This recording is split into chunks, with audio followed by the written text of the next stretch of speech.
Christmas என்ற ஒரு நிகழ்வை வைத்து கிறிஸ்து பிறந்தது, அவர் இந்த உலகத்தில் வாழ்ந்தது, இது எல்லாமே நமக்கு தெரிந்த ஒரு காரியம். தெரியாத ஒரு விஷயம் என்னன்னா, அவர் இனி வரப்போகிறார். அவர் ராஜாதி ராஜாவாக வரப்போகிறார். அவருடைய வருகை யாருக்கும் தெரியாத ஒன்று. தேவனுடைய ராஜ்யம் எப்பொழுது வரும் என்று பரிசேயர் அவரிடத்திலேயே கேட்டாங்க. அப்போ அவங்களுக்கு ஆண்டவர் பிரதியுத்தரமாக சொல்றாரு, தேவனுடைய ராஜ்யம் பிரத்யட்சமாய் வராது. இதோ இங்கே என்றும் அதோ அங்கே என்றும் சொல்லப்படுகிறதுக்கும் ஏதுவிராது. இதோ தேவனுடைய ராஜ்யம் உங்களுக்குள் இருக்கிறதே என்றார். பின்பு அவர் சீஷர்களை நோக்கி, மனுஷகுமாரனுடைய நாட்களில் ஒன்றை காண வேண்டும் என்று நீங்கள் ஆசைப்படும் காலம் வரும், ஆனாலும் அதை காண மாட்டீர்கள். இதோ இங்கே என்றும் அதோ அங்கே என்றும் சிலர் உங்களிடத்தில் சொல்லுவார்கள், நீங்களோ போகாமலும் பின்தொடராமலும் இருங்கள்.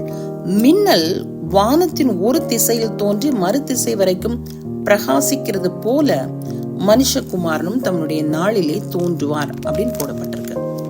அது மாத்திரம் இல்லாம நம்ம என்ன செய்யணும், அவருடைய வருகைக்காக நம்ம எப்படி ஆயத்தப்படணும் அப்படிங்கிறதையும் குறிக்கப்பட்டிருக்கு.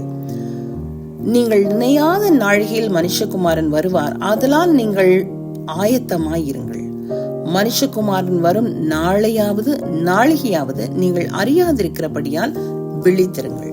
சோ இருளுக்கும் அந்தகாரத்திற்கும் உரிய ஜனங்கள், இருளுக்கு ஏற்ற பொய் புரட்டு தேவையற்ற காரியங்கள் செய்கிறவர்கள் இருளுக்குரியவர்கள். சோ அந்த இருளுக்குரியவர்கள் உறங்கிக் கொண்டிருக்கிறார்கள். அவங்களுக்குள்ள விழிப்பு இல்லை, ஒரு உலகத்தை குறித்த விழிப்பு இல்லை, தன்னுடைய ஆத்துமாவை குறித்த ஒரு உணர்வு அற்ற ஜனங்கள், பாவத்திலே வாழ்ந்திருக்கிற ஜனங்கள். அவங்களுக்கு கொடுக்கப்படுகிற ஒரு பெரிய வார்னிங் என்னன்னா, மனுஷகுமாரன் வரும் நாளிகையாவது நீங்கள் அறியாதிருக்கிறபடியால் நீங்கள் விழித்திருக்க வேண்டும். சோ நம்ம ஆண்டவருடைய வருகைக்கு ஆயத்தப்பட்டு காத்திருக்க வேண்டும், விழித்திருக்க வேண்டும், ஆயத்தமாயிருக்க வேண்டும்.